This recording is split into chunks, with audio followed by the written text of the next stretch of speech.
exceedingly hard to follow all these fine panelists here today, and you will hear me repeat some of their points because they are so important. Just a little bit about SABA first, South Asian Bar Association. We are a small but growing bar. We have over 7,000 members nationwide and in Canada.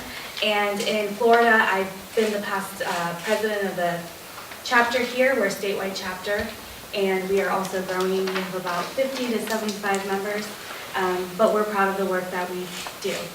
So I have limited time as well, and I wanted to talk about something kind of specific that you've heard at least 5 times today, and that is networking. So I want to talk to you about practical skills for networking, because everybody is going to tell you it's important, but what does that actually look like? What do you do? What do you do when you walk in the room? How do you make an impression, right? So how many people here feel really comfortable with networking? Yeah, not a lot of people do, right? It kind of sucks. Yeah. And even when you know how to do it, it still kind of can be overwhelming and uncomfortable. So what I wanted to do, again, is just kind of go through some tips, and hopefully some of those will speak to you, and maybe you can pick up a couple of them on the way. So actually, my first tip is just like Gabby's, which is be authentic. Be you, right? So in the networking context, I have a quick story. My dear friend, who has actually passed away this year, we used to attend all these events together.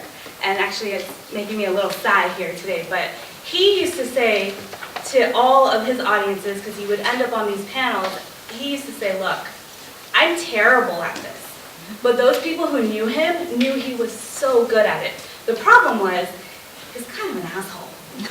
So when you met him, you were like, you know, you're kind of abrasive. Like when I met him, I kind of hated him. But he worked on me. And he is somebody who knew how to employ these practical tips, because he did not have that oozing, charming personality that some people just have when they walk in the room and you want to talk to them. That wasn't him. So some of these tips are straight from his playbook, okay?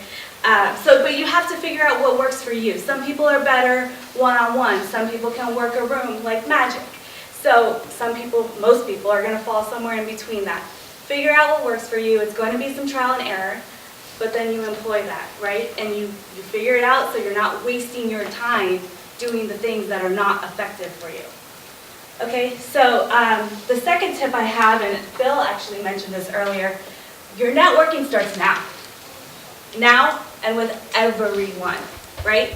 Your parents are your network, your high school friends. I had a high school friend call me last month. I haven't talked to her in 10 years, and she gave me a case. So everybody you meet has the potential. I come from a very small country, and my community has become a referral source for me. I write in the newsletter every couple months, and I stay fresh in their minds. I'm the only Nepalese attorney in Florida. So it is a referral source for me and for my friends. But you have to find that thing that you have, whatever it is, and pimp it, right? Like, you know what you have, you know what your community is. You care about your community, so go out and make those networks. Keep them up. Everybody in your cell phone right now is part of your network. Okay, don't discount anybody. Okay? When you're sitting in law school, your friends that you make will be your network for life. I mean, really, truly, you will call on each other for the next 20 years, 30 years, 40 years.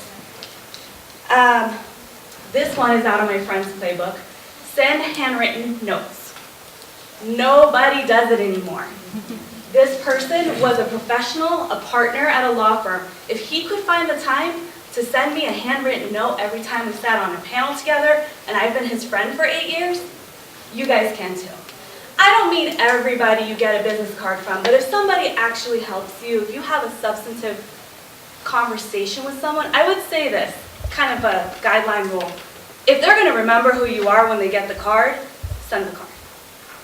It makes such a world of difference. Nobody does it anymore. As much as you talk, you should be listening.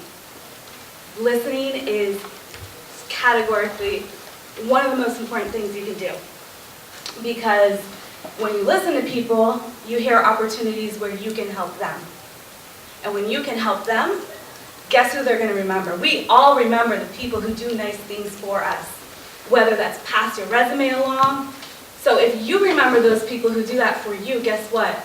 The people you meet are going to remember you. And I mean, it could be something small, right? I could be complaining about my nails, and you're in the room and you say, hey, I have a great nail stylist. Let me give you her information. Anything like that. Just listen and look for those opportunities to help people, okay?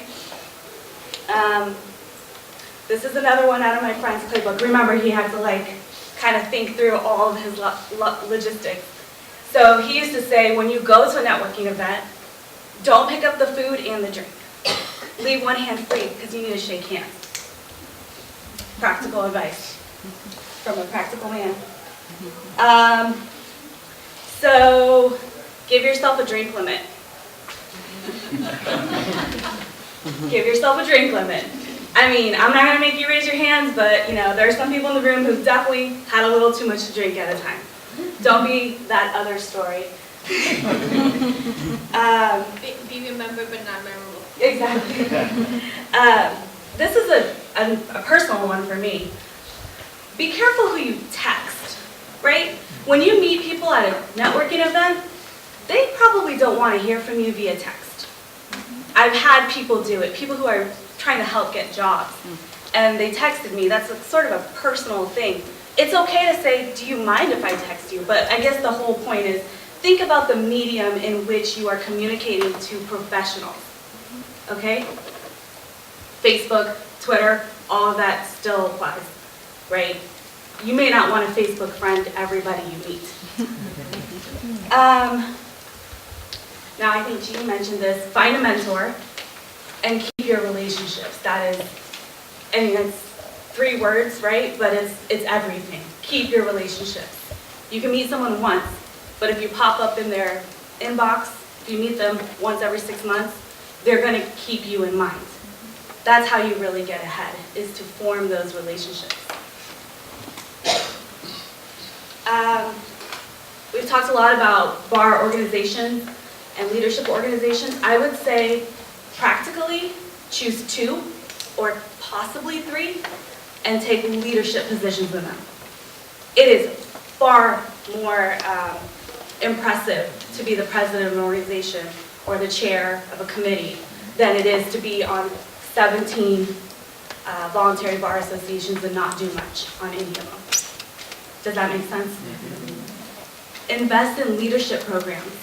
There are so many out there now. A lot of them are minimal or free. Get those skills. There are so many nonprofits that do that now.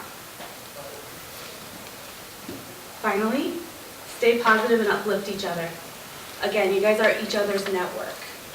So the more you give out, the more you get back. Thank you.